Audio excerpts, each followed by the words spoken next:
Broadcasting from the business capital of the world, this is the Podcast Business News Network. Loving what we're going to talk about today. It is something that you really don't hear a lot about. This is especially for somebody who is single or dating. And even if you're not, you probably can relate to this in some form. If you're in a established relationship at some point, why other relationships didn't really go the way you thought they should, but you never quite figured it out. Dating and trauma. That's what we're going to talk about with an amazing life coach who does counseling as well and helps people turn their pain into power and navigate everything, including dating. Jessica Rebelo joins us again. Welcome back. How are you doing? Hi, I'm good. How are you? I'm good. I'm good. This is a interesting topic, and this is dedicated to any person who has always said, why do I keep meeting the same people? I can't believe, like a woman, like the guy's, he's this, he's that. It just like, that's not me, but I keep running into these people. Aren't there any good guys left in the world? All of that, insert, the sex of the person, whatever you want in that example. But we've all heard it. Maybe we've dealt with it. I don't know. But when we talk about trauma and dating, we're not necessarily talking about what I would call really hardcore trauma, like abuse and things like that, right? Right. I think trauma in any form. A trauma could even be like a really bad breakup. Maybe it wasn't abusive, but it broke your heart tremendously and you're having a hard time moving on. Sure. Or it could be we'll call it a trauma from your childhood. And that could have been just your parents got divorced when you were little. And that, relationship wise, that made a mark on you. That could have been, I don't know, you got bullied, whatever it was in your past. Even if you've been married along the way and then maybe not, now you're dating. But maybe if you look, there's a similarity between all of that. Right? Yep. There's definitely themes when it comes to partners we choose. Because oftentimes we choose what's comfortable. And I think that's where people fall into always picking like the same guy, or I keep going for the same type of person, just change some physicality traits and it's the same thing. It's because that's what we're comfortable with, right? It feels good because it feels comfortable to us. It's normalized feelings. Doesn't mean it's necessarily healthy though. Oh, I get it. I was in a relationship many years ago with somebody that had endured abuse from her father. And I was aware of it. But because it was tumultuous, her comfort spot was confrontation because she always had confrontation with him. I'm the complete opposite. This is me. I'm chill. I'm laid back. We'll work it out. We'll figure it out. Don't worry about it. And it was always that. And I'm like, I'm not going to engage. I'm not going to have, I don't want to fight. I don't want to, but that's to your point. That was her comfort, not mine. Didn't last. But I kind of put the pieces together in terms of why she did that. I think I'm right. In looking at all of that. And it was, pretty heavy stuff with her father back in the day. But those things that we might not even realize that come from our childhood is piloting us now today in our relationships, right? No, absolutely. And I think our defense mechanisms, right, of like how we handle conflict, right? Like her conflict style was to fight with you and to go back and forth. And your conflict style, it sounds like, was no, let's just disengage, let's talk about it and let's move on. Whatever conflict style we typically see from our parents or we see from childhood is what we end up, mimicking in our relationships. If that's stonewalling, or if that's gaslighting, or if that's just isolating yourself and not talking about any problems whatsoever, we bring that into dating, we bring that into our relationships. How true is it that we seek to find partners that are like our parents or like a parent? Like a woman may look to find somebody like her father. A man might look to find somebody that had some qualities of his mother. Is that really true?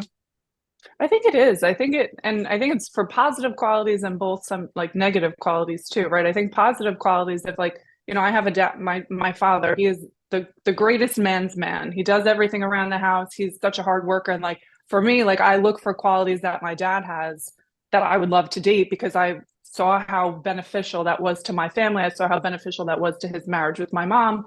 So I think that's very true. I think on the contrary to that, though, when it comes to trauma, like we're saying, if we always saw, an absent father, or if we always saw a father who was an alcoholic or who was always super angry or aggressive or whatever it is, at some point, sometimes we do choose partners like that.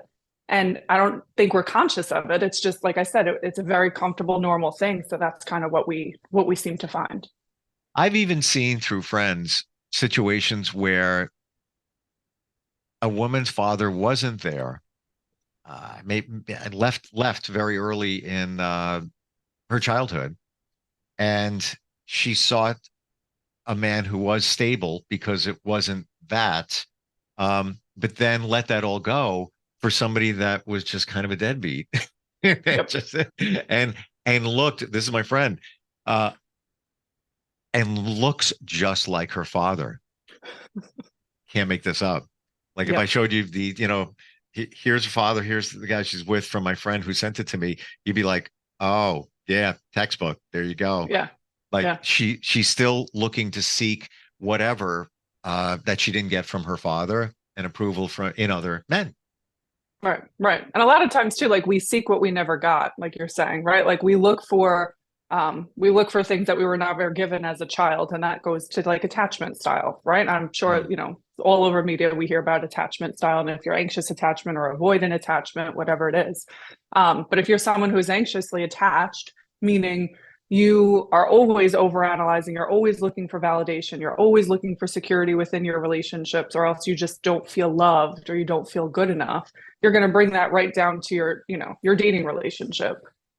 And those things, the more awareness you have going into a relationship of like, okay, I have these characteristics or these qualities about myself that I need to be aware of, right? And if they get triggered, I know I need to deal with them the way I need to. But some people don't know that they bring that into the relationship, and it just gets projected onto their partner, and it just, creates conflict that way. Interesting. I don't hear a lot about relationship attachment styles. Can we like just look at some of the bigger ones? Yeah. So anxious attachment, like I just said, and avoidant attachment is the other one. And that really means that like you avoid physical closeness because it's that scary for you, right? It's too much for you that you can't handle it. So it's you fall into like avoidance tendencies of like not getting very vulnerable in your relationships, not being able to handle conflict well. You run away from your problems. And avoidant attachments, those are really hard to work through because if you can't be vulnerable in a relationship, you're going to have a really hard time connecting to your partner, right? And then the other one is like healthy attachment, which we all wish we had. And sometimes some of us are lucky enough that we have, a healthy attachment that we got from childhood. But sometimes we need to like work through that in adulthood to figure out what we need to find that healthy attachment style. And working with somebody like you, that is possible.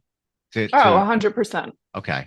Yeah. When you work with somebody, do you even identify what their attachment styles are? Yeah, I think it's helpful for people to label something and to give a name to something, or to give a name to the behavior that they're demonstrating of like, oh, wow, this makes sense to me of why I do respond this way or why I do react this way. Especially for anxious attachment. Sometimes there's people get so in their head that they don't know why they are the way they are, so to speak, that sometimes giving a label to it is like, oh, okay, this can make sense to me. It's tangible to me. Now I could do something to address it. Interesting. You believe in energy? I do. Is it possible that, let me explain this. Let me think of how to phrase this. Is it possible to be on a dating app and attract something, even though there's been nothing said? It's just a swipe, right? Or left, based on the energy that you're putting out there, even through an app. I think so.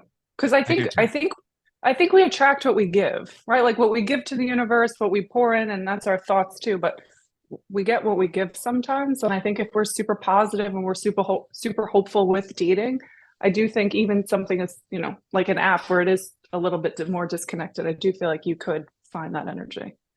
In my journey, dating journey, I attract women who have anxiety. Lots, lots. And I thought about it, like, why? The therapy shop is closed. Right. Like, I'm the helper. I'm there. Yes, but that's not my forte. But it seems to come to me. And then I thought about it, and my mom had a lot of anxiety and was very overprotective.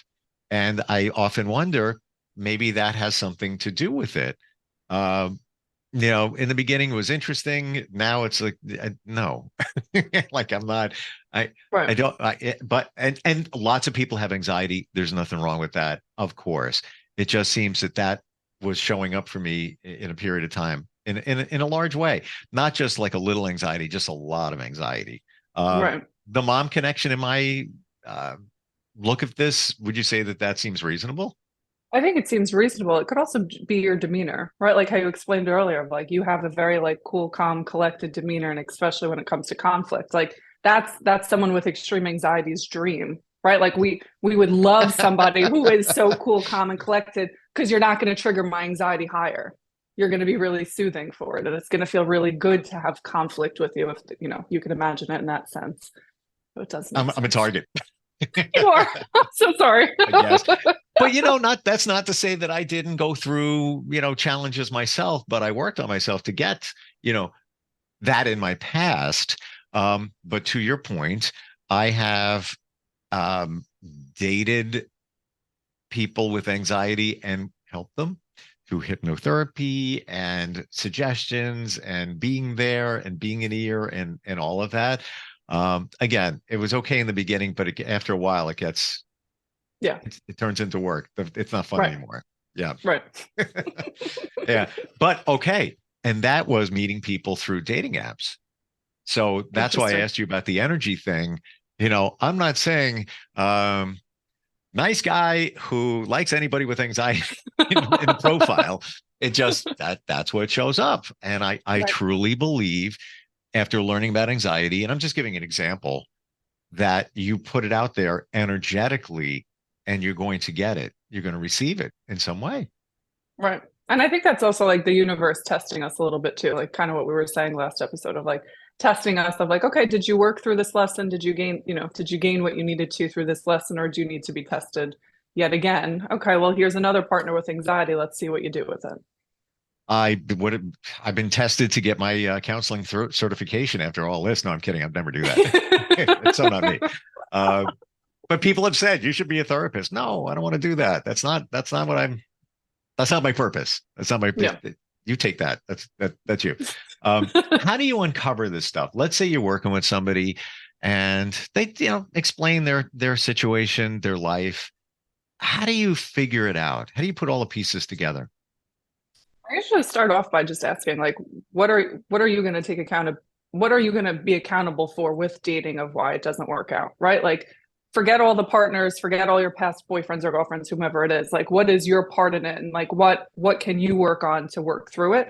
And a lot of times, it usually goes down to like vulnerability, right? Like, either some people are overly vulnerable that they'll share their story with anyone who will listen, and that gets them into trouble, or they're not vulnerable at all and they don't Mm. trust a soul, so they don't share anything. So like vulnerability is pretty key when it comes to dating and when it comes to the work that I do with people, as far as like working through some of the traumas that have, that are still impacting them when it comes to finding a new partner and then finding a healthy relationship on top of that.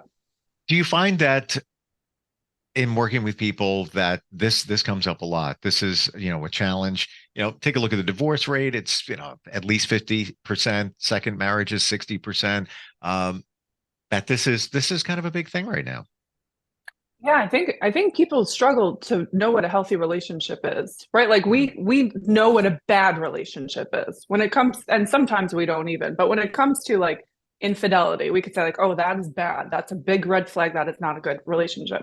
A lot of people don't know what healthy is though, right? Sometimes people think like, oh, my partner calling me 47 times a day is healthy because they're just checking in on me. And it's like, that is not healthy, right? Like, so a lot of times too, it's like, I'm Yeah. teaching people of like, this is healthy, this is not healthy. How does this feel when this happens? And kind of going through those steps or those facts with a client, it also helps them to see like, oh, wow, maybe this is also my part, or this is something else that I need to kind of work through.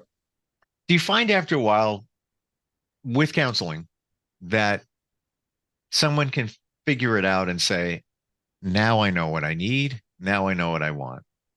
100%. And I also say to people too, like when people come work with me, like the goal is not that they're with me forever. I don't want that at all, right? Like I want you to gain what you need to gain from me, but then be able to, be a bird and fly on your own and figure it out in your own ways. And a lot of people, I do that with a lot, most of my people come with me for a short period of time and then they kind of go on their own. Now, you talked about last time we got together that you dealt with a trauma in high school. And do I have that right? Was that Oh high yeah. school? Yep. Okay. Yep. How did that look for you? And even, fast forwarding years later in terms of your relationships, did that have an impact on it? And did you get to a point where you realized this is what I want, this is what I need? I'm not taking anything less. This is this is it. Side note, sometimes we settle because we don't want to be alone, but that's a different topic. But do you know Yeah. what I'm talking about here in Yeah. in terms of 100%. realizing? So my past relationship, and like I've shared it, it was an abusive relationship that followed me in almost every relationship afterwards. And I didn't even realize it. And even as a therapist, I didn't necessarily realize it because I never claimed my part. I was almost like, why do I keep attracting the same type of guy? Why do I keep going after these guys that I know need to be fixed, or they need to be saved, or they need to be whatever? And that was like my own ego and my own validation of like choosing men who I wanted to help, or I knew I could help, or etc. It wasn't until I was, my past relationship that ended, and I was like, wow, okay, I need to take a step back and I need to be single for a while. And I am. And just looking at myself of like, what am I giving of myself that I'm not getting in return? So yeah, I think now I'm at a point of like, I know exactly what I want and I know exactly what I won't take. And I think it's hard for a therapist, and I'm sure any other therapist listening to this would also agree, of like, you want to save everyone, but sometimes like you don't need to save your partner, right? Like you don't need to be a therapist in your relationship. And it's hard to sometimes turn that off. Thank you for transparency there, because I can see that where, you're coming from one side, then you're coming from the other. You have to separate that. And I would imagine sometimes you can get, critical just because that's the way you're wired in terms of how you help people. But I know what you're saying in terms of realizing what you want and what you need. Like I'm at that point. I'm like, it's clear. Even professionally, I already know it's got it. Am I happy? Yeah, sure. However, I know it's waiting out there. This and this, it's there, and it'll show up when it needs to. Right. Got to be patient, Right. or manifest it if you want to. Is it even possible to manifest the perfect person? Yes and no. Go ahead. I think it's possible to manifest the perfect person if you're showing up as that person yourself. Right? Like I tell people, like we have to show up to be the version of the person we want, and to show, in a partner we want. And like we need to have the same qualities that we're looking for. And I think if we show up that way and we're constantly working to be that person or to be that version, I do think you can manifest exactly what you're looking for. I guess it goes right back to we have to love ourselves before we can love somebody else. So you have to get all of that. You got to get your blank together before you can really, go out into the world and find somebody, because what are you projecting? You're projecting things that aren't really the best for you until you've kind of figured who you are out and what you Right. really want. Right. And I think sometimes too, and which is a beautiful thing about healing and a beautiful thing about relationships, is like I also feel like we heal through people too when we do find a relationship, right? Like yes, we need to be secure with ourselves before we're ready to be in a new relationship, but I think there's so many things that get triggered in a healthy relationship and get triggered um, that trigger your trauma, that like you have an opportunity to heal that with a really safe and healthy person. And I Yep. think a lot of that also, it's a lot of growth, which is really beautiful to see. Are people showing up in our lives for a reason or a season? Is that true? Yes, 100%. Totally agree. 100%. Yeah. If you look at the steps and you trace it back, and I don't know if I shared with you, 2 years ago, I had radiation for skin cancer. I don't know if I told you that. No. And at the time, I was in a relationship with somebody. Knew it wasn't going to last. It was just one of those, and we both kind of said the same thing. Way younger than me. It was fun, all good. And then I started going through the treatment. And one day I was at her place. She comes home and she goes, "Oh my God, look at your face. Let me help you." And then I had that moment of, she's in my life for a reason. I was there to help her through things, traumas too. She had a lot of things going on from her past. She was a nurse. Mm. She nursed me through that time in my That's so life. sweet. Mm-hmm. Yeah. And I didn't realize it until that moment. And then, it ended like a couple of months after that, and that was all good. But she was there for a season, a reason Right. and a season at that point. Right. So I believe if we start looking at why people show up in our lives, for good or for bad, Right. there's a reason they're there to help you learn, to help move you forward, whatever it may be. But it's not easy to figure it out. That's the hard part. No, it's definitely not. But I agree with you. I do feel like there's a purpose in every relationship we have. And like a lot of people also assume too, like when a relationship ends, it's like such a bad thing. And it's like, no, it doesn't have to be, right? Like you could still appreciate and be grateful for the things that you gained from that relationship or the things that you were able to heal from, or, the purposes that you made for that relationship. And I think some people miss that part, or they don't want to look at that part. Completely. You got stronger from that relationship. Yeah. You have to realize it. Glad we talked about this today, really deep. And it's, again, things that people don't talk about. How do we work with you, Jessica? If somebody's trying to navigate relationships, things aren't showing up for them the way they should, how does that start? It's just, pick up the phone, give me a call, go on my website, www.unleashpotentiallifecoaching.com. And we start slow and steady, right? The people that I work with, it's a very slow and steady. We take a ton of accountability, we own a ton of things, and then we start breaking down some walls and some barriers, and we go step by step. And help figure it all out. There's answers. I call it connecting the dots. Why am I doing this now based on what was in the past? And you help people connect the dots and heal and move it forward. Awesome talking with you today. Thank you so much. I agree. Yeah, thank you. And looking forward next time we get together. Right. Sounds good. All right. We're coming right back.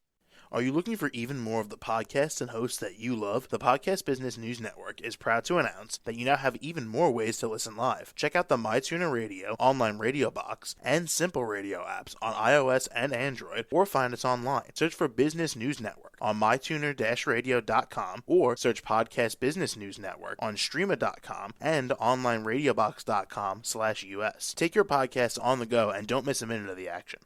Are you looking for even more of the podcasts and hosts that you love? The Podcast Business News Network is proud to announce that you now have even more ways to listen live. Check out the MyTuner Radio, online radio box, and Simple Radio apps on iOS and Android, or find us online. Search for Business News Network on mytuner-radio.com, or search Podcast Business News Network on streama.com and onlineradiobox.com/US. Take your podcasts on the go and don't miss a minute of the action.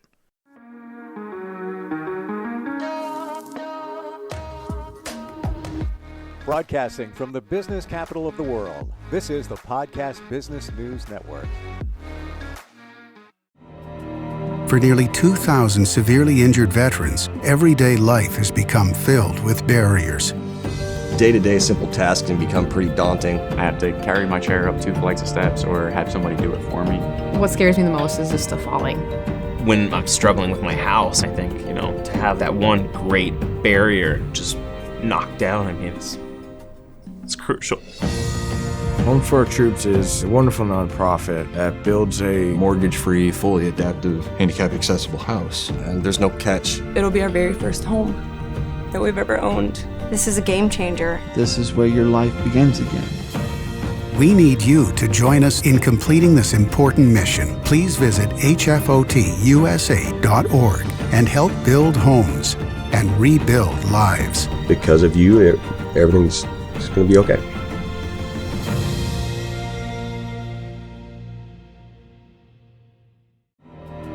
For nearly 2,000 severely injured veterans, everyday life has become filled with barriers. Day-to-day simple tasks can become pretty daunting. I have to carry my chair up 2 flights of steps or have somebody do it for me. What scares me the most is just the falling. When I'm struggling with my house, I think, to have that one great barrier just knocked down, it's crucial. Home for Our Troops is a wonderful nonprofit that builds a Mortgage-free, fully adaptive, handicap-accessible house. And there's no catch. It'll be our very first home that we've ever owned. This is a game changer. This is where your life begins again. We need you to join us in completing this important mission. Please visit hfotusa.org and help build homes and rebuild lives. Because of you, everything's going to be okay.